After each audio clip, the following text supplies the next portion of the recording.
Hey, thanks for tuning in today. So I'm on a trail. I'm just doing a 40-minute easy walk today. It's a recovery walk. This is part of my program for training for Beach Peak and Everest Base Camp. I find walking on the trails are better than walking on roads because your foot has to get used to the different surface that you're on, and then as a result, everything within your body actually changes. So it's good to get just uneven terrain notched up in the lead up to this. But as I was driving to this trail, I was thinking about, I've got to send out my weekly Work Fame article, and last week's one on interrupting really went off, and so now I'm like, how do I beat that? I know that's ridiculous, not every week will hit, but something I've been thinking about, I guess the idea that I had on the way was, how do you become a one-take wonder? What I mean by that is, how do you develop the skills to record something or do something within one take? And I've been practicing every day this year, obviously with my podcast, but you would have heard there's some times where I just edit some stuff out. But majority of the time, I won't do multiple takes. I won't hit play, hit record and then stop. I'll let it continue to go. And so I think I've got some ideas in terms of what it takes to be a one-take wonder. I guess the underpinning theme around all of this is when you're having a conversation with someone, it's not like you say to them, "Oh, stop, let's delete that." You just keep going, you keep rolling with it. And I think you've got to take this philosophy into when you're recording as well. And I do a ton of working with clients. I do a ton of Loom videos. So I'll record feedback on my Roasted by Leanne. That was all a feedback video. The one that I did recently was 18 minutes long, and it was just recorded a stream of consciousness. Yes, I stuffed up a few times, but it doesn't matter because I stuff up in real life as well. When I'm hosting a workshop, of course I use filler words. Of course I can get some things muddled in my own mind and it comes out weird, but it becomes a laughing moment, or you move on, or people don't really notice. It's just the way that we talk. I don't know why there's this ridiculous pressure to nail a video or audio in one take. Particularly in the world of AI now, it's actually an advantage to be a bit more human and to make mistakes. I remember this time I ran a workshop in Hong Kong. It was a 3-day session, but yeah, that's really long for a facilitator and for participants. But at the end of it, one guy goes, "You know what my favourite part of that workshop was?" This is one-on-one at the end. He's like, "When you stuffed up explaining some concept." And I was like, "Oh."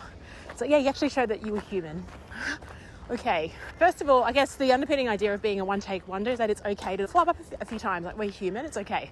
And don't judge yourself so harshly if you think you really stuffed up a couple of words. Really, are people noticing? Are people pausing the video and judging you on that? No one is doing that. Julian Mather I spoke about in one of the very early episodes of this show, no one cares. People just want the message, they want the point, and they'll move on.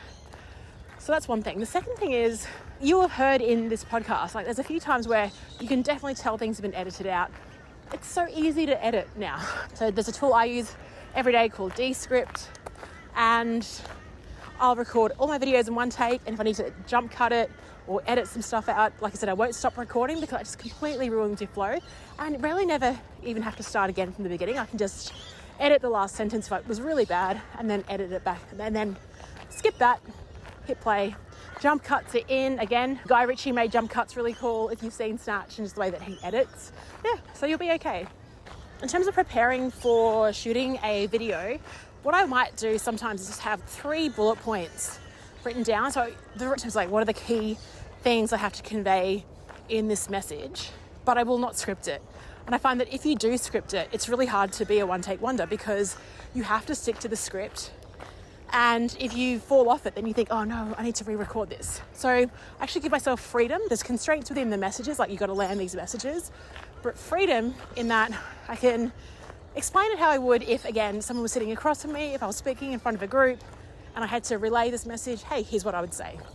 Sometimes I will shoot a video on my mobile phone. It'll be in selfie mode, and that's actually quite good because when I'm holding it up for a long time, it actually starts to hurt my arm. I'm not that strong. And so that's actually a nice constraint as well. Get this video done while it's up. But I find just being a one-take wonder, being okay with good enough and moving on that, using some helpful tools to edit in case you need, and just to relax and smile in front of the camera, just to pretend that you're a mate talking to another mate, and don't think about that this video might be going to 100 or 200 people. Just think, I'm talking to one person. That's all really communication is, that one person is watching it times 100 different people.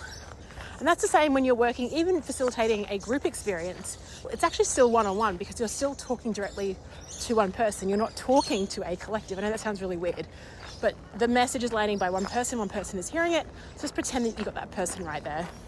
There's a really great podcast by Tim Ferriss interviewed, I'll have to link it in the show notes, this guy who owned a company. And what he does is he wants to create a culture of people communicating via voice notes, via Loom videos. And so in the third week of onboarding, they ban any new starters from actually using email at all. They can only communicate through either Loom or voice notes just to get themselves prepared. So the more that you do it, it's really hard to become a one-take wonder if you only record a video once every 6 months. But if you're doing it every day, like I'm doing with this podcast, if you're in the habit of sharing feedback via Loom videos and walkthroughs, if you shoot a video for Instagram or LinkedIn once a week even, you're building up that muscle, much like anything else in life.